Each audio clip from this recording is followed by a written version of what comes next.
Hello everyone, welcome back to Edu for Tech. I hope ये जो हम लोगों ने सब्जेक्ट लिया है रिन्यूएबल सोर्स ऑफ एनर्जी आप लोगों को अच्छे से समझ में आ रहा होगा और आप लोगों की जो प्रिपरेशन वगैरह एग्जाम की जो चल रही है वो बहुत अच्छे से कवर हो रही होगी। सो ये हमारा भी रिन्यूएबल सोर्स ऑफ एनर्जी का लेक्चर नंबर 6 है। इससे पहले मैं सारे के सारे लेक्चर आपके 5 अपलोड कर चुका हूं और जो इस चैनल की जो पीडीएफ है, मतलब जो ये भी सारे जितने भी लेक्चर्स मैंने यहाँ पे कराए हैं सारी की सारी पीडीएफ आप हमारे Telegram channel Edu for Tech से आप लोग क्या कर सकते हैं, डाउनलोड कर सकते हो और लिंक मैं आपको डिस्क्रिप्शन में प्रोवाइड करा दूंगा।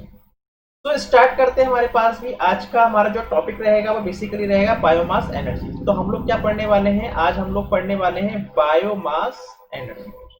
ठीक है, बायोमास एनर्जी की हम लोग बात करेंगे। तो बायोमास एनर्जी से समझने से पहले हम कह सकते हैं कि एक ऐसी एनर्जी जो रिलेटेड किससे भी, बायोमास से, एक ऐसी एनर्जी जो किससे रिलेटेड है, बायोमास से। अब बायोमास होता क्या है, बेसिकली कह सकते हैं कि हमारे पास क्या है, पर यूनिट एनवायरमेंटल एरिया अगर मैं लेता हूं तो उसके अंदर जितना भी टोटल मास है लिविंग मैटर का, जितना भी उसके अंदर क्या है टोटल मास है लिविंग मैटर का, हम उसको क्या बोलते हैं, हम उसको बोलते हैं बायोमास। थोड़ा सा और समझ सकते हो भी, आपके पास क्या है, प्लांट मटेरियल है, वेजिटेशन है या फिर एग्रीकल्चर वेस्ट है, इन सबको हम लोग क्या करते हैं भी यूज करते हैं एज अ फ्यूल या फिर एनर्जी सोर्स। तो अगर मैं बात बोलूं कि मैंने आपको क्या बोला, मैंने ये बोला कि जो बायोमास होते हैं बेसिकली क्या होते हैं, ये ऑर्गेनिक मैटर होते हैं। क्या होते हैं भी, ऑर्गेनिक मैटर होते हैं। और ऑर्गेनिक मैटर कहने का मतलब यह है कि इनमें क्या होता है, इनमें कार्बन कंटेंट क्या रहता है, प्रेजेंट रहता है। इनमें क्या रहता है, कार्बन कंटेंट क्या रहता है, प्रेजेंट रहता है। ठीक है, और इसी की वजह से क्या होता है, इन ऑर्गेनिक मैटर के अंदर क्या होती है, जो एनर्जी होती है वो क्या रहती है, स्टोर्ड रहती है। तो इनमें क्या होती है, जो एनर्जी होती है इनके अंदर है ना, with in them, with in them. ठीक है, एनर्जी क्या रहती है इसके अंदर, स्टोर्ड रहती है। एनर्जी क्या रहती है इसके अंदर, स्टोर्ड रहती है। Energy stored. ठीक है, तो क्या रहती है इसके अंदर, क्या रहती है, एनर्जी क्या रहती है, स्टोर रहती है। तो अगर हम बात करते हैं कौन कौन से हमारे पास टाइप्स की बात करते हैं, तो आपके पास ये वुड वगैरह हो गया, यहाँ से हमारे पास क्या है, ये बायोमास ही तो है। क्रॉप्स है हमारे पास, जो एग्रीकल्चर है हमारे पास, अल्कोहल फ्यूल्स हो गए, लैंडफिल्स गैसेस हो गई या फिर गार्बेजेस हो गए, ये सारे के सारे हमारे पास क्या है, टाइप्स ऑफ बायोमास होते हैं। तो हम लोग कह सकते हैं कि energy derived from biomass is mostly use to generate electricity और प्रोड्यूस हीट। मतलब क्या है कि हमारे पास जो भी एनर्जी एसोसिएटेड है, जो भी हम एनर्जी ले रहे हैं बायोमास से, वो हम लोग यूज करेंगे कि हम लोग इलेक्ट्रिसिटी को जनरेट कर सके या फिर हम लोग उसको हीट में, कह सकते हैं कि हीट एनर्जी की फॉर्म में हम लोग क्या कर सकते हैं, उसको ले सकते हैं। और biomass easily found all over the world, और ये क्या हो सकता है कि केमिकली और बायोकेमिकली ट्रीटेड हो सकता है to convert into a energy rich fuel. हम क्या कर सकते हैं, इसको यूज कर सकते हैं by means of chemical and biochemical. ठीक है, सो बायोमास के अगर हम सोर्स की बात कर लेते हैं तो सोर्स में हमारे पास बहुत कुछ है। आप जितना भी देखते हो भी, फॉरेस्ट्री क्रॉप्स एंड रेसिड्यू हो गया आपके पास, agriculture crops and residue, sewage से भी आप देख सकते हो, municipal solid waste, animal residue, industrial resource, ये सारा का सारा क्या है कि बायोमास के सोर्सेज हैं। ये सारी की सारी क्या है, बायोमास के सोर्सेज हैं। सो बायोमास अगर मैं बात बोलता हूँ, सिंपल कह सकते हैं कि अब ऑर्गेनिक मैटर होता है जो प्रोड्यूस होता है प्लांट से, टेरेस्ट्रियल से या एक्वेटिक और उनके डेरिवेटिव से होता है। और ये हमारे पास क्या होता है, रिन्यूएबल एनर्जी सोर्स होता है। क्यों होता है, क्योंकि क्या होता है भी, आपके पास जो प्लांट होता है वो कुछ ड्यूरेशन के बाद अपनी फिर से क्या जो लाइफ होती है वो उसकी रिन्यू हो जाती है, हर, कह सकते हैं कि हर साल में। ठीक है, तो जो भी सोलर एनर्जी है, सोलर एनर्जी क्या हो रही है, प्लांट्स में जाएगी, तो प्लांट्स में जाएगी तो सोलर एनर्जी क्या होगा, वहां पे फोटोसिंथेसिस का प्रोसेस होगा। फिर ये फोटोसिंथेसिस की मदद से क्या होगा, आपके पास यहाँ पे बायोमास, जो भी प्रोसेस है यहाँ से बायोमास बनेगा और बायोमास का जो प्रोडक्शन होगा वो किस में यूज होगा, आपके पास एनर्जी कन्वर्जन में होने वाला है। ठीक है, एनर्जी कन्वर्जन में होने वाला है। सिंपली बोल सकते हैं कि हमारे पास क्या है, देखो देखो होता क्या है कि हम क्या कर रहे हैं, जो सोलर एनर्जी है, सोलर एनर्जी किसको हेल्प कर रहा है, प्लांट्स को ग्रो करने में हेल्प कर रहा है बाय मींस ऑफ फोटोसिंथेसिस। फिर हम लोग क्या करते हैं, इन प्लांट्स को क्या करते हैं, हम लोग खाते हैं, है ना, by means of food chain. तो इस तरीके से फूड चेन की वजह से हम क्या करते हैं भी, हम हो गए या एनिमल्स हो गए, क्या करते हैं, इनको खाते हैं और जो भी एसोसिएटेड वेस्ट होता है एनिमल्स और ह्यूमन बींग्स का, वो किस में यूज होता है, वो एक तरीके से बायोमास में हम क्या करते हैं, उनको बायोमास बोलते हैं। और ये जो बायोमास से फिर फर्दर क्या होता है, हम लोग इसको एनर्जी में कन्वर्ट करते हैं।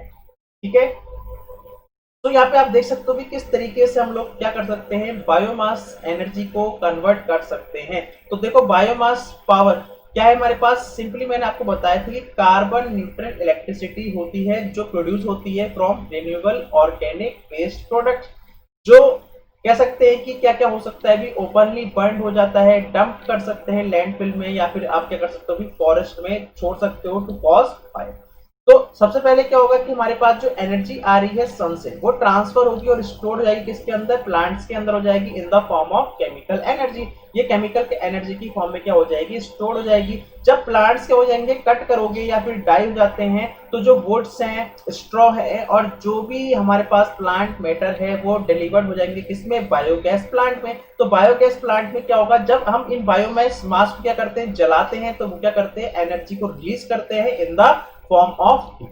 क्या करते हैं in the form of heat. तो सेकंड पॉइंट हमारे पास क्या है कि ये जो बायोमास प्लांट्स होते हैं, जब हम इनकी वुड को बर्न करते हैं या फिर अदर फॉर्म्स ऑफ वेस्ट को हम क्या करते हैं, स्टीम जनरेट करते हैं, तो ये जो एनर्जी यूज होती है स्टीम की, हम लोग क्या करते हैं, इसको पाइप्स के थ्रू रन कराते हैं टरबाइंस की तरफ। तो टरबाइंस हमें क्या करता है, हेल्प करता है इलेक्ट्रिसिटी जनरेट में। जैसे हम लोग क्या पढ़ते हैं, steam power plant, thermal power plant ठीक तो होते हैं। तो the steam rises up to run turbines which produces electricity and generate heat for homes and industries. ठीक है, और एक हमारे पास एक पॉइंट ये लिखा है कि ज्यादातर कंट्रीज में क्या होता है कि जो बायोमास प्लांट्स होते हैं, ये क्या होते हैं, कंट्री साइड पर क्या होते हैं, बिल्ट अप होते हैं, ताकि वो इलेक्ट्रिसिटी को जो लोकल पॉपुलेशन है उन तक पहुंचा सके। So there are waste to energy plants that burn fresh to produce electricity and power millions of। so energy can be produced by using burning the scrap wood, या फिर wood chip, मतलब कहीं से भी आप क्या कर सकते हो, इनको बर्न करके एनर्जी को ले सकते हो। ठीक है, तो इतना हमारे पास बेसिकली कह सकते हैं कि हमारे पास इतनी चीजें हैं। तो बेसिकली अगर मैं बात करता हूँ बायोमास साइकिल की बात कर लेता हूँ, तो बायोमास साइकिल में आप देख सकते हो कि हमारे पास क्या है, सन है और ये हमारे पास क्या है, रेन है। तो क्या होता है कि हमारे पास ये जो सन है क्या करता है, इन प्लांट्स को, इस प्लांट्स में क्या होता है, भी कन्वर्ट हो जाता है प्लांट मेटेरियल में थ्रू फोटोसिंथेसिस। मतलब जो भी एनर्जी आ रही है सन की, वो कहां पर जाएगी, प्लांट्स पर जाती है। और प्लांट्स में क्या होता है, यहाँ पे इनका फोटोसिंथेसिस प्रोसेस की वजह से क्या होते हैं, प्लांट्स आपके ग्रो करते हैं। जब हम क्या करते हैं, भी इनको काटते हैं या फिर हम क्या करते हैं, जो प्लांट्स वगैरह जब ड्राई हो जाते हैं या फिर मर जाते हैं, तो क्या होता है भी, इनके बायोमास को हम लोग क्या करते हैं, इस फॉर्म में, मतलब छोटे छोटे पैलेट्स की फॉर्म में क्या करते हैं, यूज करते हैं, जो हम लोग फिर बाद में क्या करते हैं, उसको यहाँ पे बर्न वगैरह करेंगे, ताकि हम लोग क्या कर सकें, इसकी एनर्जी को यूज कर सके। और ये जो बच गया है आपके पास, जो भी इसका वेस्ट वगैरह बच जाता है, ये क्या हो जाता है, ये CO2 क्या करता है, CO2 की फॉर्म में क्या होता है, वापस एटमॉस्फेयर में चला जाता है और आपके पास जो भी बाई प्रोडक्ट है वहां पर आपको हीट प्रोड्यूस कर देता है। तो इस तरीके से यहाँ पे क्या होती है, आपके पास बायोमास कार्बन साइकिल यहाँ पे वर्क करती है। ठीक है, थोड़ा सा और देख लेते हैं यहाँ पे। तो आप देख सकते हो कि जो सोलर एनर्जी है फोटोसिंथेसिस की फॉर्म में क्या होगा, यहाँ पे जितने भी सारे आपके पास है एलिमेंट, एनिमल हस्बेंड्री हो गया, बायोफ्यूल प्रोडक्शन, क्रॉप हार्वेस्टिंग, मतलब जो भी यहाँ से आपको मिल रहा है वो आप सारा का सारा यूज कर सकते हो। फिर बाद में इनके ऑर्गेनिक वेस्ट कहलाएंगे। फिर आप क्या करोगे, यहाँ पे प्लांट है, प्लांट में आप क्या कर सकते हो, यहाँ पे एनारोबिक डाइजेशन से हेल्प से क्या कर सकते हो, बायो फर्टिलाइजर प्रोड्यूस कर सकते हो, या आप फर्दर क्या कर सकते हो, बायोगैस को प्रोड्यूस कर सकते हो, जो इलेक्ट्रिसिटी जनरेशन में यूज होती है, नेचुरल गैस लाइन, पाइपलाइन में यूज होती है। ठीक है, और आप क्या कर सकते हो, इसको फर्दर यहाँ पे वाटर वगैरह प्रोड्यूस करने के लिए या फिर CO2 यहाँ पे सप्लाई करने के लिए दोबारा से यूज कर सकते हो। तो इस तरीके से आपके पास साइकिल चलती रहती है, और ये हमारे पास किसके अंदर आता है, रिन्यूएबल सोर्स ऑफ एनर्जी के अंदर आता है। तो बेसिकली अगर मैं बात करता हूं, तो हमने किया क्या, हमने क्या किया कि हमारे पास जो भी बायोमास था, जो भी हमारे पास बायोमास था, बायोमास हमारे पास क्या था, भी ऑर्गेनिक मैटर था। जो भी हमारे पास बायोमास था, जो ऑर्गेनिक मैटर है, उसको हम लोग क्या करते हैं, यहाँ पे हमारे पास अभी इसको पढ़ेंगे, हमारे पास क्या होता है, एनएरोबिक प्रोसेस भी होता है। एनएरोबिक प्रोसेस मतलब क्या है कि कह सकते हैं कि यहाँ पे क्या होता है, आपके पास जो ऑक्सीजन होती है उसकी एब्सेंस होती है, या फिर बहुत ही कम लिमिटेड में हम क्या करते हैं, प्रोवाइड कराते हैं। एनएरोबिक आपके पास क्या होता है, प्रोसेस चलता है, फर्मेंटेशन प्रोसेस भी होता है। तो यहाँ से हम लोग क्या करेंगे, कंपाउंड्स क्रिएट करेंगे, किसके, कार्बन और हाइड्रोजन की। ठीक है, सपोज करो हमने क्या कर दिया, CH2H5 क्या कर दिया, हमने यहाँ पे प्रोड्यूस कर दिया। अब हम क्या करेंगे कि ये जो प्रोडक्ट आपके पास यहाँ पे फॉर्म हो रहा है, इसको हम लोग क्या करेंगे, इसको हम लोग क्या करते हैं, यहाँ पे फर्दर उसका ऑक्सीडेशन करेंगे। क्या करेंगे भी, फर्दर इसका क्या करेंगे, यहाँ पे ऑक्सीडेशन करेंगे। तो जब हम इसका ऑक्सीडेशन करेंगे तो क्या होगा, ये आपके पास ब्रेक हो जाएगा CO2 में, वाटर में और किसमें, यहाँ पे एनर्जी है ना, यहाँ पे डेल्टा इसके दिखा रहा है, यहाँ पे एनर्जी रिलीज होगी, क्योंकि यहाँ पे ये जो फॉर्म है हमारे पास एनर्जी, इसको आप लोग क्या बोल रहे हो, बेसिकली हीट बोल रहे हो। तो ये जो हीट निकल रही है ये हमारे पास क्या हो जाएगी, हम क्या कर सकते हैं भी इसकी वेरियस पर्पज जो भी हमारे पास अभी किसका एप्लीकेशन में जहाँ पे भी हमें यूज करना है, एप्लीकेशन में क्या करते हैं भी इस एनर्जी को यूज करते हैं। अब आप क्या पद देखोगे कि ये वाला जो प्रोसेस है, ये जो कंपाउंड है हमारे पास फिर से CO2 प्लस H2, यहाँ से हीट रिलीज हो गई और आपने इसको रिड्यूस किया, आप इसको क्या करोगे फर्दर, क्या होगा यहाँ पे फोटोसिंथेसिस प्रोसेस होगा, फिर से फोटोसिंथेसिस प्रोसेस आपका फिर से होगा, जो यहाँ पे प्रोड्यूस करेगा अभी CH2O प्लस O2। तो ये हमारे पास क्या बन जाएगा, ये फिर से क्या बन जाएगा आपके पास ऑर्गेनिक मैटर में ही कन्वर्ट हो गया, इसमें कन्वर्ट हो गया, फिर से ये ऑर्गेनिक मैटर में कन्वर्ट हो गया और ऑक्सीजन की फॉर्म में निकल गया। और ये हमारे पास कह सकता हूँ कि एक तरीके से यहाँ पे ऑर्गेनिक मैटर है क्या हमारे पास, एक तरीके से फिर से क्या है, बायोमास है। और ये बायोमास क्या हो रहा है, एक तरीके से यहाँ पे आपके पास फिर से फॉर्म हो गया। तो देख सकते हो किस तरीके से यहाँ पे क्या चीज हुई, फिर से आपके पास ये रेन्यू साइकिल चलती रही। बायोमास से आपने स्टार्ट किया और बायोमास पर आपने क्या किया, अपने प्रोडक्ट को यहाँ पे कह सकता हूँ कि एंड किया। तो इस तरीके से क्या है, ये हमारे पास एक रिन्यूएबल सोर्स ऑफ एनर्जी है।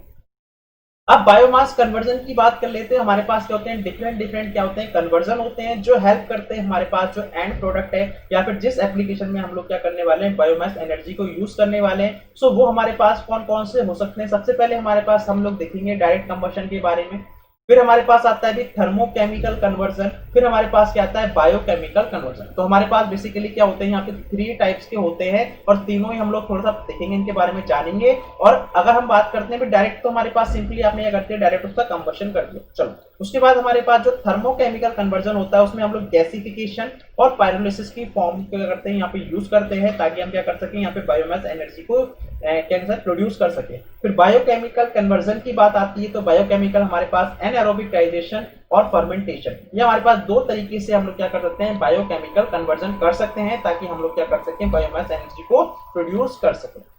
ठीक है, तो थर्मोकेमिकल प्रोसेस या फिर बायोकेमिकल प्रोसेस में आप देख सकते हो कि यहाँ पे हम लोग क्या करेंगे, बर्निंग वगैरह करेंगे। ठीक है, थर्मो और केमिकल मतलब क्या है कि यहाँ पे हीट को ऐड भी करेंगे और यहाँ पे क्या होगा, केमिकल रिएक्शन वगैरह भी होंगी। तो हम लोग कह सकते हैं एक तरीके से, अगर मैं देखूं तो डायरेक्ट कंबशन क्या होता है, इसी के अंदर आ जाता है। फिर पायरोलिसिस भी होगा, गैसिफिकेशन भी होगा। और बायोकेमिकल में क्या होगा, हम लोग क्या करेंगे, कुछ बैक्टीरियल कंपोनेंट इसमें ऐड करने वाले हैं, जैसे अल्कोहलिक फर्मेंटेशन कर दिया, एनारोबिक डाइजेशन कर दिया। तो और क्या होगा, यहाँ से हम लोग हीट और एयर वगैरह निकाल देते हैं ताकि हमारे पास ये प्रोसेस क्या हो सके, भी कंटिन्यू हो सके, मतलब कन्वर्ट हो सके।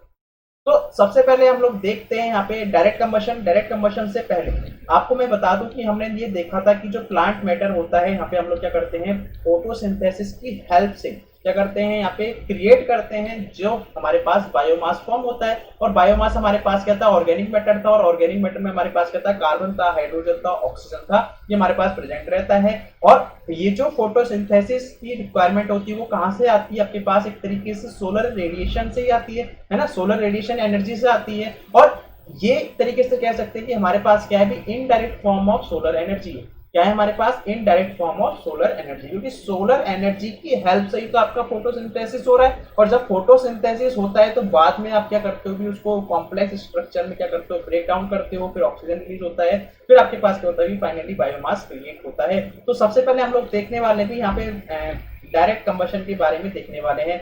डायरेक्ट कंबशन जैसे हमारे पास क्या होगी, फिर सिंपल कह सकते हैं कि वुड। तो वुड हमारे पास क्या एक तरीके से कह सकते हैं कि यहाँ पे क्या करोगे, जब आप इसकी बर्निंग करते हो, जब आप इसकी बर्निंग करते हो तो क्या करता है, ये जो केमिकल एनर्जी होती है, जो भी केमिकल एनर्जी होती है उसको किस में कन्वर्ट कर देगा, डायरेक्ट आप इसकी बर्निंग करोगे तो ये थर्मल एनर्जी में कन्वर्ट कर देता है। इसमें कन्वर्ट कर देगा भी, थर्मल एनर्जी में कन्वर्ट कर देगा। लेकिन क्या ड्रॉबैक, एक तरीके से अगर मैं ड्रॉबैक की बात करता हूँ भी, ड्रॉबैक तो ड्रॉबैक क्या है हमारे पास, पहली बात तो क्या है कि जो कंबशन की एफिशिएंसी है वो कुल कितनी है, 10% है। कुल कितनी है, 10% है, या फिर कह सकते हो कि कितना कन्वर्ट कर पा रहा है, कुल 10% कन्वर्ट कर पा रहा है। और जो पॉल्यूशन होता है वो क्या होता है, काफी ज्यादा हाई होता है ना। आप सिंपल देखते हो कि जहाँ पे आप डायरेक्ट क्या करते हो, वुड को जला देते हो तो वहां पे क्या होता है भी, काफी धुआं निकलता है। तो वो क्या कर रहा है, एयर पोल्यूशन क्या कर रहा है, वहां पे क्रिएट कर रहा है। तो एफिशिएंसी भी कम है आपके पास, पॉल्यूशन भी ज्यादा है, तो इसलिए हम लोग कह सकते हैं कि एक तरीके से क्या है, इसका ड्रॉबैक है।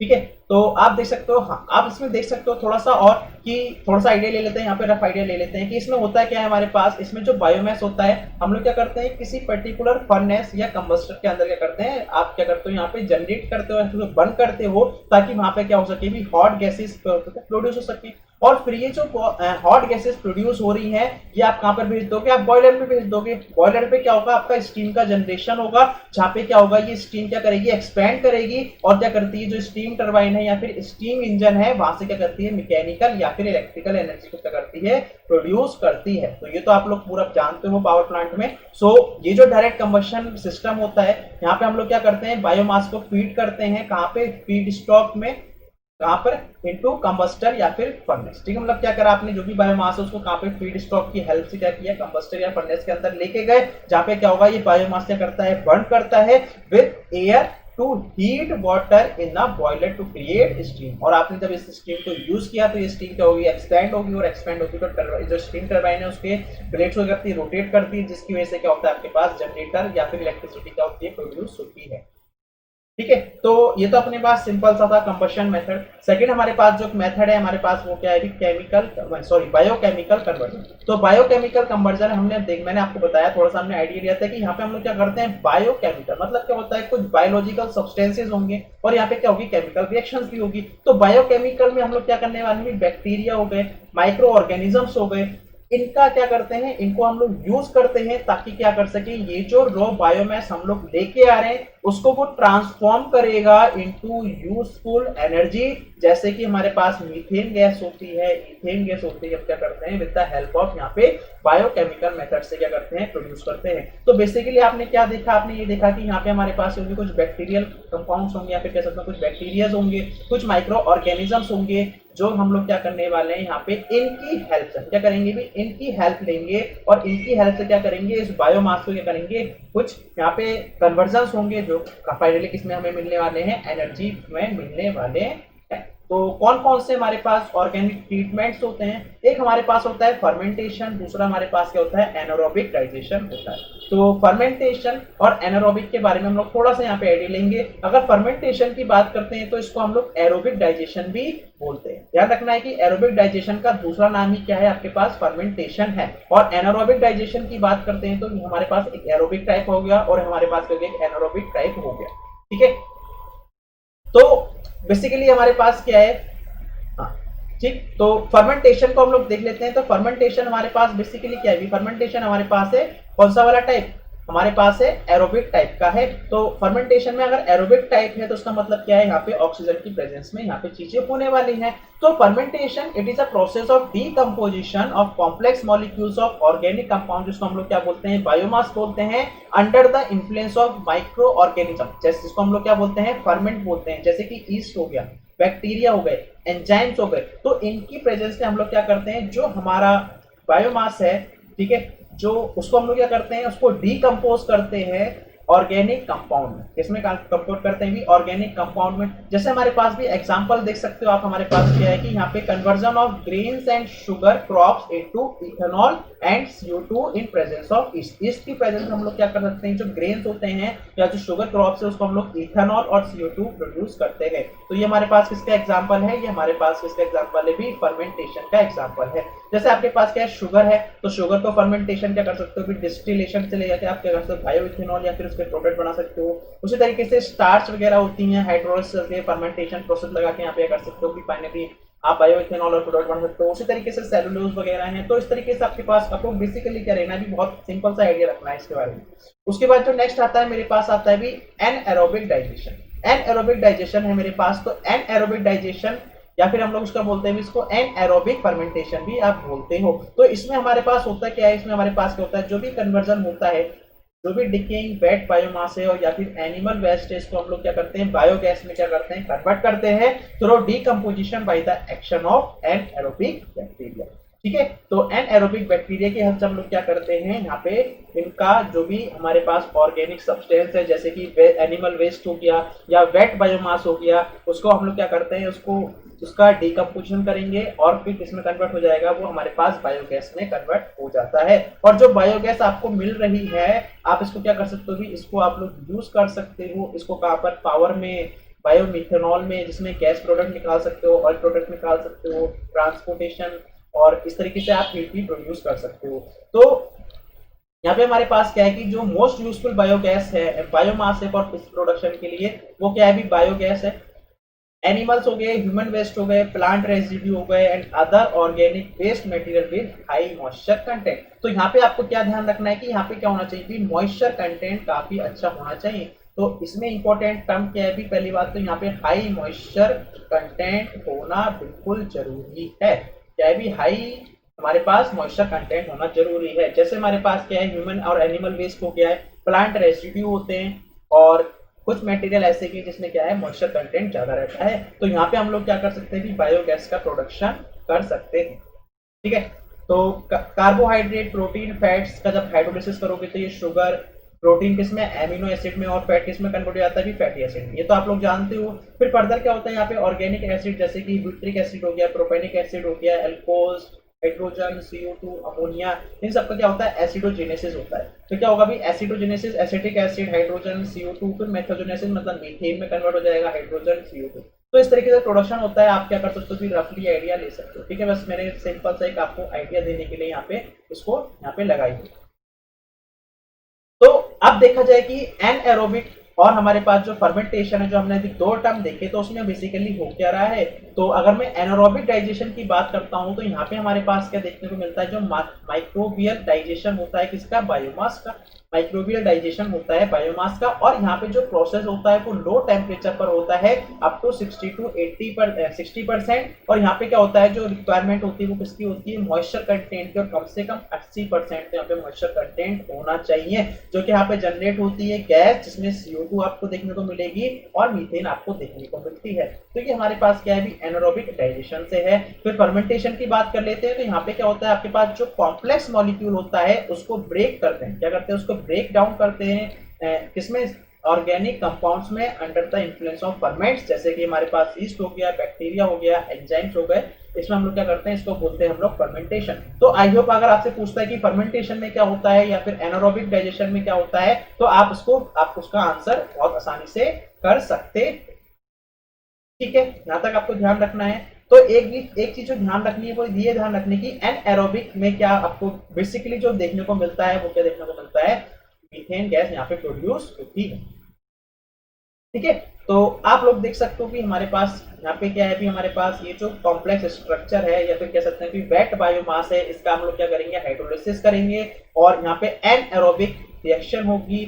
ठीक है, या फर्मेंटेशन भी आप लोग कर सकते हो, बैक्टीरियल एक्शन होगा। अगर फर्मेंटेशन होगा तो वहां पे बैक्टीरिया भी प्रेजेंट होगी, तो यहाँ पे क्या मिलेगा आपको, मीथेन गैस प्रोड्यूस होगी, है ना। CHH बेसिकली क्या है हमारे पास, यहाँ पे CH4 गैस होती है, इसको हम लोग क्या बोलते हैं भी, मीथेन बोलते हैं। और ये हमारे पास क्या है, बायोमास है, और इसकी जो कैलोरीफिक वैल्यू होती है वो कितनी होती है, काफी ज्यादा हाई होती है। तो आप देख सकते हो भी 20,000 से 30,000 हमारे पास क्या है इसकी किलो जूल, है ना, kilojoule per metre, kilojoule per metre cube हमारे पास क्या होती है, यहाँ पे इसकी एनर्जी होती है लगभग।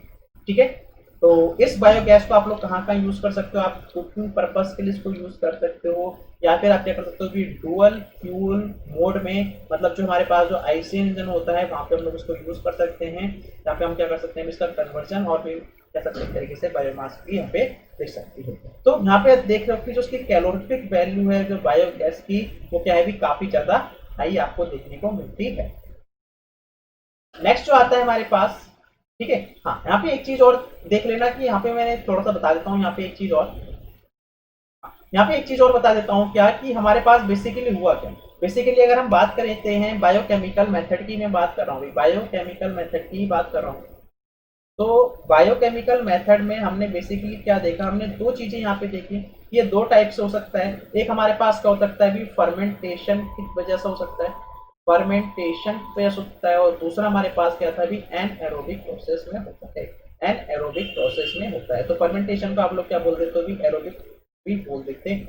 ठीक है, ये हमने देखा था। तो बायोमास हमारे पास क्या है कि जो बायोमास है वो बेसिकली हमारे पास क्या है कि यही हम लोग क्या कर रहे हैं कि फीड कर रहे हैं, इसी को तो हम लोग फीड कर रहे हैं। ये हमारा क्या है एक तरीके से इनपुट है, ये हमारे पास क्या एक तरीके से इनपुट है। तो इस इनपुट का अपना कुछ पर्टिकुलर मास होगा। अगर मैं यहाँ पे रेट की बात करता हूँ, उस पर्टिकुलर ड्यूरेशन में मैंने कितना यहाँ पे मास दिया फीड का, एम डॉट मैंने एफ से यहाँ पे रिप्रेजेंट कर दी, हमारा क्या है अभी इनपुट है। ठीक है, अब क्या होगा अभी इस इनपुट को हम लोग कहाँ भेजेंगे, बायोगैस प्लांट में भेजेंगे। कहाँ भेजोगे आप लोग, बायोगैस प्लांट में। आप क्या करते हो, इसको सेंड करते हो। तो जब मैं इसको बायोगैस प्लांट के अंदर भेजता हूँ तो वहां पे आपको क्या मिलेगा, अभी बायोगैस प्रोड्यूस होगी। बायोगैस क्या होगी, प्रोड्यूस होगी। और क्या होता है कि कुछ पार्ट हमारा स्लज की फॉर्म में भी रह जाता है। ठीक है, तो ये जो बायोगैस है ये हमारे पास क्या है, एक तरीके से मास है जो फाइनली आपके पास आ रहा है। तो कह सकता हूँ कि हमारे पास क्या है, ये एम डॉट बायोगैस है। ठीक है, तो आप इसको कुछ भी नाम दे सकते हो कि एम डॉट, आपने क्या बोल दिया इसको, एम डॉट जी बोल दिया। ठीक है, और ये हमारे पास क्या है भी आउटपुट है जो हमें क्या है डिजायर्ड है। ये हमारे पास क्या है भी डिजायर्ड है कि हमें बायोगैस चाहिए। अगर मैं आपसे पूछूं कि इस बायोगैस प्लांट की एफिशिएंसी क्या है, इस बायोगैस प्लांट की एफिशिएंसी क्या है, तो कहोगे सर जो भी आउटपुट होता है आप उसको इनपुट से डिवाइड कर देते हो। तो यहाँ पे जो आउटपुट है वो मेरा कितना है भी, जो भी मुझे बायोगैस का मास मिल रहा है पर यूनिट टाइम में, डिवाइड किससे करता हूँ, जो मैं यहाँ पे इनपुट कर रहा हूँ। तो इनपुट में क्या कर रहा हूँ, एम डॉट एफ, जो भी मेरा क्या है फीड है, यहाँ पे क्या कर रहा हूँ मैं इसको इनपुट दे रहा हूँ। तो ये हमारे पास से बन जाती है इस बायोगैस प्लांट की एफिशिएंसी। यहाँ पे आप निकाल सकते हो। तो अगर कभी छोटा सा न्यूमेरिकल आपको देखने को मिलता है तो इस तरीके से आप क्या कर सकते हो, यहाँ से कैलकुलेट कर सकते। ठीक है, चलिए आगे मूव करते हैं। हमारे पास क्या आता है कि थर्मोकेमिकल कन्वर्जन के बारे में हम लोग यहाँ पे बात करते हैं। तो थर्मोकेमिकल कन्वर्जन की बात हम लोग यहाँ पे करने वाले हैं। तो यहाँ पे क्या होता है कि जो थर्मोकेमिकल, अब देखो थर्मो भी है और केमिकल भी, इन दोनों से मिलकर बन रहा है। तो यहाँ पर क्या होगा, हमारे पास जो ऑर्गेनिक बायोमास है उसको हम लोग क्या करते हैं, ज्यादा वैल्यूएबल और कन्वीनियंट फॉर्म ऑफ प्रोडक्शन हम क्या करते हैं यहाँ पे प्रोड्यूस करते हैं। जैसे कि मेरे पास गैसेस फॉर्म होती है, लिक्विड फ्यूल्स हैं, रेजिड्यूज हैं और बाई प्रोडक्ट्स होते हैं, ये सब बेसिकली यहाँ पे प्रोड्यूस होते हैं। तो यहाँ पे हमारे पास जो प्रोसेस होता है वो दो तरीके से हो सकता है। पहला हमारे पास गैसिफिकेशन हो सकता है और दूसरा हमारे पास क्या है, पायरोलिसिस है। तो गैसिफिकेशन के भी बहुत सारे टाइप्स है ना, लेकिन हमें ज्यादा नहीं पढ़ना है क्योंकि इतना एग्जाम में अभी तक क्वेश्चन इससे पूछा नहीं गया है। सो बेसिकली अगर मैं बात करता हूँ गैसिफिकेशन की, तो समझ में आ रहा है कि यहाँ पे हम लोग क्या करने वाले हैं, गैस को प्रोड्यूस करने वाले हैं।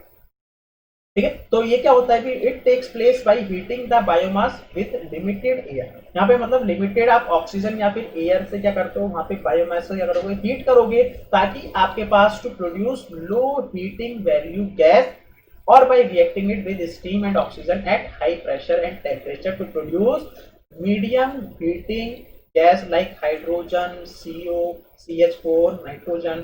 ये डिफरेंट गैसेस हैं जो आप क्या कर सकते हो कि यहाँ से प्रोड्यूस कर सकते हो। ठीक है, तो आपने क्या करना है, गैसिफिकेशन में क्या करना है, सिंपली आपने क्या करना है, यहाँ पे उस बायोमास को लिमिटेड अमाउंट ऑफ ऑक्सीजन या फिर एयर के साथ क्या करना है, वहां पे रिएक्शन करवा देनी है। ठीक है, तो वो क्या होगा, वहां पे लो हीटिंग वैल्यू गैस आपको मिलेंगी और आप चाहते हो तो इसको स्टीम और ऑक्सीजन के साथ हाई प्रेशर और टेम्परेचर पर भी क्या कर सकते हो, हीट कर सकते हो, ताकि आपके पास मीडियम हीटिंग वैल्यू गैसेस मिल जाएं। जैसे हाइड्रोजन हो गया, सीओ हो गया, CH4 हो गया, नाइट्रोजन हो गया, सारी की सारी आपके पास प्रोड्यूस होते हैं। बेसिकली हम क्या कर रहे हैं यहाँ पे, गैसिफिकेशन मतलब गैस का प्रोडक्शन कर रहे हैं। दूसरा हमारे पास जो होता है वो होता है पायरोलिसिस। क्या होता है, पायरोलिसिस।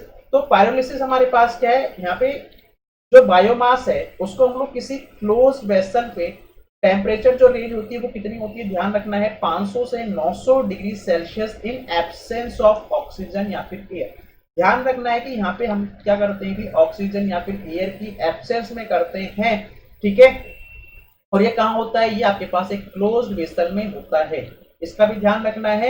और यहाँ पे प्रोड्यूस होता है कि सॉलिड, लिक्विड और गैसेज यहाँ पे क्या होती हैं, प्रोड्यूस होती हैं। तो इसमें ध्यान रखना है कि पायरोलिसिस में आप क्या कर रहे हो, ऑक्सीजन की एब्सेंस में कर रहे हो, जबकि अभी हमने थोड़ी देर पहले देखा गैसिफिकेशन में हम लोग क्या करते हैं, यहाँ पे ऑक्सीजन की प्रेजेंस में इसको हीट करते हैं। So pyrolysis process can use all type of organic material. उसमें आप लोग प्लास्टिक और रबर का भी क्या कर सकते हो कि यहाँ पे यूज कर सकते हो।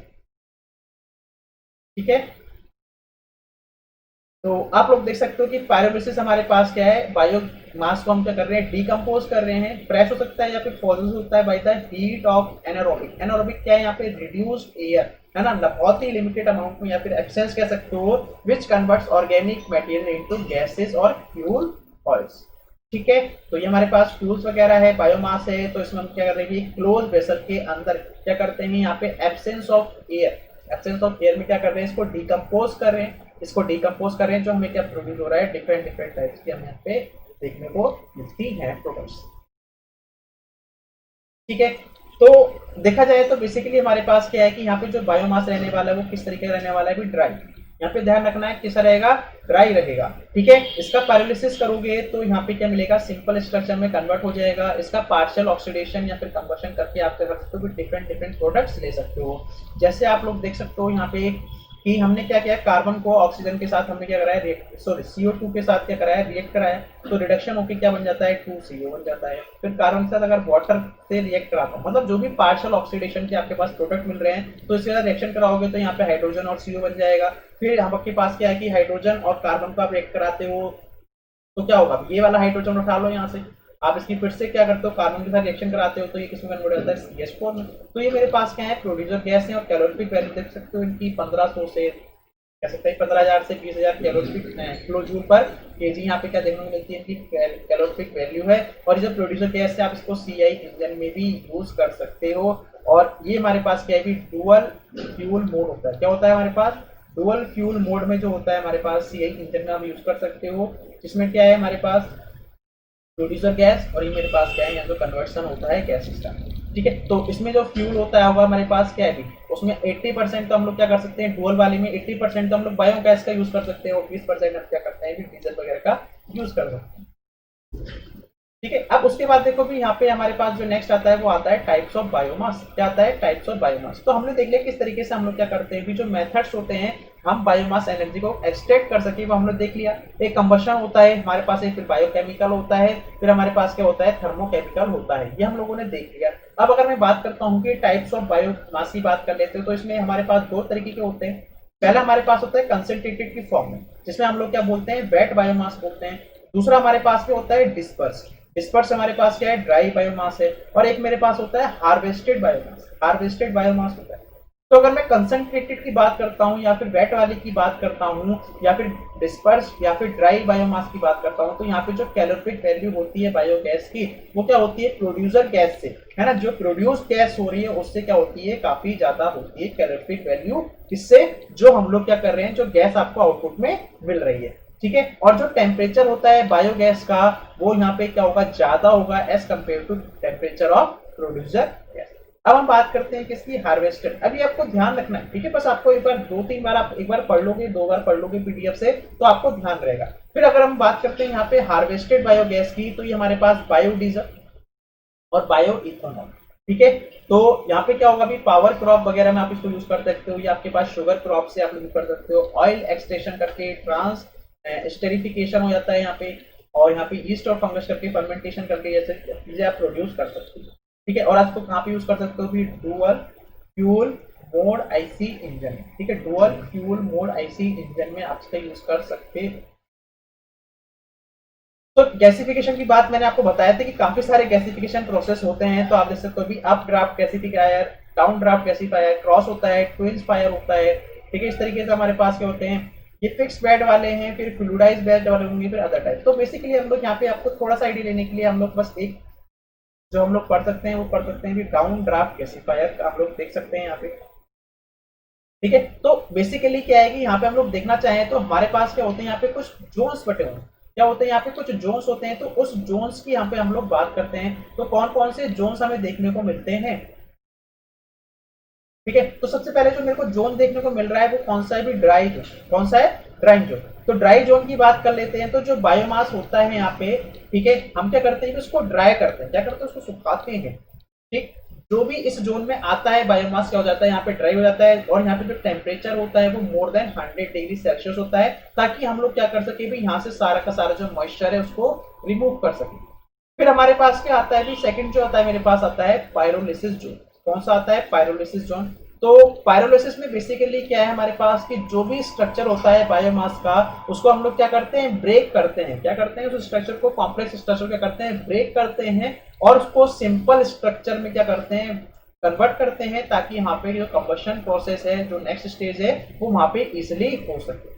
ठीक है, उसके बाद क्या आता है मेरे पास, नेक्स्ट जोन आता है वो आता है ऑक्सीडेशन जोन। ऑक्सीडेशन जोन बोल दो, आप चाहे इसको ऑक्सीडाइजिंग जोन बोल दो। तो इस जोन में क्या होता है कि हमारे पास जो प्री डिटरमाइंड एयर है जो हम लोगों ने सेट कर रखी है उसको हम लोग सप्लाई करते हैं ताकि यहाँ पे पार्शियल ऑक्सीडेशन प्रोसेस हो सके। क्या हो सकती है? पार्शियल ऑक्सीडेशन प्रोसेस हो सके। उसके बाद जो नेक्स्ट आता है मेरे पास वो आता है रिडक्शन जोन। और रिडक्शन जोन में क्या होता है कि जो भी प्रोडक्ट हमारे पास ऑक्सीडेशन जोन का आ रहा है, ठीक है, जैसे CO हो गया, CO2 हो गया, H2O कार्बन हो गया, ये एंडोथर्मिक यहाँ पे केमिकल रिएक्शन होगी ताकि आपके पास जो गैस है CO, हाइड्रोजन और मीथेन वगैरह प्रोड्यूस हो सके।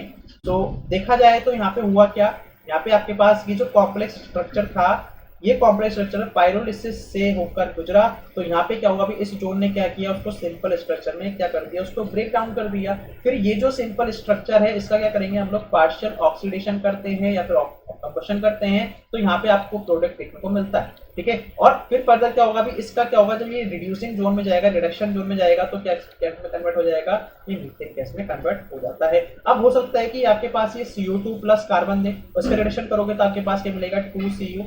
हो सकता है कि आपके पास ये वाटर और कार्बन थे, तो इसका रिएक्शन करोगे तो आपको क्या मिलेगा, H2 प्लस CO। और ये किस में कन्वर्ट हो जाएगा, ये जो H2 है हम कार्बन के साथ देखकर आप क्या कर सकते हैं कि इसको CH4 में कन्वर्ट कर सकते हैं। तो ये हमारे पास क्या है, डिफरेंट डिफरेंट प्रोड्यूसर गैस हैं। तो यहाँ पे क्या होते हैं हमारे पास डिफरेंट डिफरेंट क्या होते हैं भी, यहाँ पे जोन्स होते हैं, या फिर कह सकते हैं तरीके से ये क्या है हमारे पास स्टेप्स, ठीक है। तो स्टेप्स की बात करें, सबसे पहले हमने क्या देखा, ड्राइंग। सबसे पहले क्या होता है हमारे पास, ड्राइंग होता है। फिर हम लोग क्या करते हैं भी, पायरोलिसिस करते हैं, पायरोलिसिस भी होता है। फिर हमारे पास क्या होता है भी, ऑक्सीडाइजिंग जोन भी होता है, ऑक्सीडाइजिंग जोन, ठीक है, ऑक्सीडाइजिंग जोन भी होता है। और क्या होता है मेरे पास, रिडक्शन जोन भी होता है, रिडक्शन जोन भी होता है, ठीक है, रिडक्शन जोन, ठीक है। तो ये मेरे पास किस तरीके से यहाँ पे आप देख सकते हो भी प्रोसेस है। तो ये मेरे पास किसका एग्जांपल देख रखा है हमने, down draft gasifier. Down, down का मतलब क्या है कि ऊपर से नीचे यहाँ पे आ रहा है। सो आप देख सकते हो कि यहाँ पे मेरे पास क्या था, जो सॉलिड बायोमास था, एग्रीकल्चर क्रॉप रेसिड्यू हो गया। फिर ये हमारे पास किसके अंदर गया, भी ड्राइंग जोन के अंदर चला गया। तो ड्राइंग जोन का टेम्परेचर वगैरह आपको इतना ध्यान नहीं रखना है। यहाँ पे क्या होगा, बेसिकली आपका मॉइस्चर वगैरह निकल जाता है। फिर पायरोलिसिस जोन आता है। पायरोलिसिस जोन में क्या होता है, जो कॉम्प्लेक्स स्ट्रक्चर है वो सिंपल स्ट्रक्चर में क्या हो जाता है, कन्वर्ट हो जाता है। उसके बाद आपका क्या होता है कि ऑक्सीडेशन वगैरह होता है, यहाँ पे ऑक्सीडेशन वगैरह आपको देखने को मिलता है। यहाँ पे क्या है, पायरोलिसिस जोन है। ये हमारे पास क्या है, यहाँ पे ड्राइंग जोन है। यहाँ पे क्या हो रहा है, आपका जो बायोमास वगैरह है वो क्या हो रहा है, ड्राई हो रहा है। और उसके बाद क्या होगा आपके पास, ये हमारे पास क्या है, रिडक्शन जोन है। क्या है, रिडक्शन जोन है, यहाँ पे एंडोथर्मिक होती है और यहाँ पे एक्सोथर्मिक रिएक्शन होती है ऑक्सीडेशन में, ठीक है। तो ये प्रोड्यूसर गैस से आपके पास देखने को मिल रही है, और यहाँ पे ऑक्सीजन वगैरह प्रोड्यूस करा के ये नीचे देखो आपको क्या मिल रहा है, ऐश वगैरह आपको देखने को मिल रही है। तो इस तरीके से आप क्या कर सकते हो कि सारे के सारे प्रोडक्ट आप क्या कर सकते हो, यहाँ से करेक्ट कर सकते हो, ठीक है। तो आप यहाँ से भी देख सकते हो किस तरीके से आप लोगों ने इसको प्रोड्यूस किया है। So it has well defined pyrolysis, combustion, reduction और कह सकते हैं भी ड्राइंग जोन है। मतलब यहाँ पे अगर देखा जाए तो आपको याद करने का तरीका ये है, ड्रॉप लिखा हुआ है। ड्रॉप का मतलब क्या है भी, ड्राइंग। आर का मतलब रिडक्शन, ओ का मतलब ऑक्सीडाइजिंग, पी का मतलब पायरोलिसिस होता है। तो जो टार होता है वो ट्रेवल कर जाता है प्रोडक्ट टार से, वो नीचे की तरफ आ गया। जो ऐश वगैरह यहाँ पे जो तार वगैरह आ गया आपके पास है ना, जिसको कोलतार बोलते हो, तो कार्बोनाइज्ड गैस क्या होगी, गैसिफाइड हो जाएगी और पायरोलिटिक गैसेस पास थ्रू कंबशन या फिर रिडक्शन जोन। और इसमें और क्या ध्यान रखना है, आपने ध्यान रखना है कि जो एफिशिएंसी होती है वो क्या होती है, लो होती है, ठीक है। और जो टेम्परेचर होता है वो क्या होता है, 800 डिग्री सेल्सियस तक होता है। और क्या देख सकते हो यहाँ पे, और देख सकते हो कि यहाँ पे क्या है, क्विक स्टार्टअप है, 20 to 30 मिनट्स क्या है, पॉजिटिव फीचर है। और हाई मॉइस्चर और हाई सैश कंटेंट होता है इसमें। आफ्टर ऑफर्स कुछ प्रॉब्लम यहाँ पे प्रोड्यूस होती, मतलब कह सकते हैं यहाँ पे देखने को मिलती हैं। और प्रीफर्ड क्या है भी, मतलब जो अप ड्राफ्ट गैसिफायर होता है जो बिल्कुल उल्टा होता है, उसके ऊपर क्या करते हैं हम लोग, उसको प्रीफर करते हैं for burning the gas in IC engine, ठीक है। तो इस तरीके से आप लोग भी इसका आइडिया ले सकते हो, ठीक है। इस तरीके से आप क्या कर सकते हो, इसका आइडिया आप ले सकते हो, ठीक है। चले आगे बढ़े। तो यहाँ पे कुछ नोट पॉइंट लिखे हैं तो पढ़ लेते हैं। नोट पॉइंट मेरे पास क्या लिखा है कि थर्मोकेमिकल मेथड क्या है, हमारे पास एक फास्ट प्रोसेस है जिसमें हम लोग क्या करते हैं, कन्वर्ट करते हैं किसको, सॉलिड बायोमास है ना, सॉलिड बायोमास को प्रोड्यूसर गैस में क्या करते हैं, कन्वर्ट करते हैं with the use of biomass gasifier with a very high efficiency. पहला पॉइंट तो ये हो गया कि थर्मोकेमिकल मेथड में हम लोग क्या करते हैं, एक तरीके से फास्ट मेथड है, जो भी सॉलिड मास वगैरह होते हैं उसको प्रोड्यूसर गैस में क्या करते हैं, कन्वर्ट करते हैं with the use of biogas gasifier. और सेकंड पॉइंट जो हमारे पास यहाँ पे लिखा है कि प्रोड्यूसर गैस क्या होती है, उसकी क्या होती है, जो हीटिंग वैल्यू होती है, जो कैलोरिफिक वैल्यू होती है, वो लेस होती है देन द बायोगैस। और इसका कंपोजिशन कुछ इस तरीके से आप देख सकते हो। ये हमारे पास क्या है भी एम डॉट एस, मतलब क्या है, सॉलिड मास, सॉलिड बायोमास है। फिर ये मेरे पास गैसीफायर वगैरह लगा रखा है, यहाँ पे कुछ मास की जगह भी ऐश की फॉर्म में आपका निकल जाता है, और यहाँ पे प्रोड्यूसर गैस है, उसका कुछ अपना मास होता है। तो CO, हाइड्रोजन, मीथेन वगैरह आपके पास प्रोड्यूस होती है। तो अगर एफिशिएंसी निकालनी हो गैसीफायर की, तो मैंने आपको बताया था कि कुछ नहीं करना है, आपने जो भी आपका आउटपुट है और जो इनपुट है उसे डिवाइड कर दो। तो मास जो प्रोड्यूसर गैस का है डिवाइड किसमें कर दो, मास फ्लो रेट किसका, आपके पास जो सॉलिड बायोमास आपने सप्लाई किया है। ठीक है, तो इसकी एफिशिएंसी कितनी देखने को मिलती है, 50 to 70% आपको देखने को मिलती है। अब यहाँ पे थोड़ा सा आइडिया कुछ नहीं है, यहाँ पे आप देख सकते हो कि dual fuel mode CI engine क्या होते हैं। तो मैंने आपको बता दिया था कि इसमें क्या होता है, जो इंजन होती है, जो एनर्जी रिक्वायरमेंट होती है, वो दो में क्या होती है, डिवाइडेड होती है। ठीक है, दो सेक्शन में डिवाइड होती है। मतलब क्या है कि आपके पास 20% तो इसमें क्या होता है, जो फ्यूल होता है, 20% तो इसमें क्या देखने को मिलता है, जो फ्यूल होता है। जैसे कि मेरे पास डीजल है तो डीजल हो जाएगा, और 80% मेरे पास क्या होता है, यहाँ पे जो फ्यूल होता है वो कौन सा होता है, यहाँ पे बायोगैस। ठीक है, अच्छा टेम्परेचर ऑर्डर की बात कर लेते, तो टेम्परेचर क्या होगा, अभी मेरे पास जो ड्रॉप हमने लिखा था उसका टेम्परेचर क्या होगा। देखो सबसे कम जो टेम्परेचर है वो किस सेक्शन में, ड्राई में। फिर आपके पास पायरोलिसिस में क्या होता है, उससे कम टेम्परेचर होता है, मतलब ड्रॉप से ज्यादा होगा, मतलब D से ज्यादा होगा। फिर कहाँ पे आएगा, रिडक्शन जोन में। तो रिडक्शन जोन का टेम्परेचर क्या होगा, इस P से ज्यादा होगा। और फिर लास्ट में सबसे ज्यादा किसका होता है, ऑक्सीडेशन वाले का टेम्परेचर ज्यादा होता है। तो कभी आपसे पूछ ले कि टेम्परेचर किस तरीके से यहाँ पे लगे होते हैं, तो आप क्या कर सकते हो, इसको समझा सकते हो कि यहाँ पे क्या है, सबसे पहले ऑक्सीडेशन में सबसे ज्यादा टेम्परेचर है, फिर रिडक्शन का, फिर पायरोलिसिस का, फिर ड्राइंग का। फ्यूल स्ट्रक्चर देख सकते हो थोड़ा सा यहाँ पे, ये आपके पास के स्ट्रक्चर चेन है, ये हमारे पास क्या होते हैं, एरोमेटिक्स चेन्स होते हैं। ठीक है, ये आप लोगों ने केमिस्ट्री में पूरा अच्छे से पढ़ा होगा। तो यहाँ पे आप लोग देख सकते हो कि जो CI इंजन होता है, जो CI इंजन है, और ये मेरे पास क्या है, SI इंजन है। तो जो सेल्फ इमिशन टेम्परेचर है CI इंजन का, ऑब्वियसली बात है वो क्या होता है, कम होता है एज कम्पेयर टू जो मेरे पास SI इंजन का होता है। तभी आप क्या करते हो, यहाँ पे स्पार्किंग देते हो अलग से। ठीक, तो बायोमास में भी आपने इतना ही देखना है। अभी तक तो इससे क्वेश्चन कोई बना नहीं है ना, हो सकता है भी आने वाले टाइम में आपको क्वेश्चन देखने को मिल सकता है। तो जितना भी यहाँ पे बायोमास से रिलेटेड था मैंने आपको सब कुछ करा दिया है। तो आई होप यहाँ पे आपको चीजें समझ में आएंगी, और क्वेश्चन जो बनेगा इससे बेसिकली आपका थ्योरी पॉइंट ऑफ व्यू से ही बनने वाला है। सो ज्यादा मुश्किल मेरे लगता नहीं कि सब्जेक्ट है इतना, क्योंकि यहाँ पे आप चीजें सब ऑलरेडी ऑब्जर्व कर चुके हो, कहीं ना कहीं आपने अपनी एलिमेंट्री स्कूल में या फिर सेकेंडरी क्लासेस में आपने इसको पढ़ रखा है। सो थैंक यू गाइज, और इसी तरीके से शेयर करते रहिए, सपोर्ट करते रहिए हमें, ताकि हम आपके लिए और भी चीजें बेहतर तरीके से ला सकें। So thank you.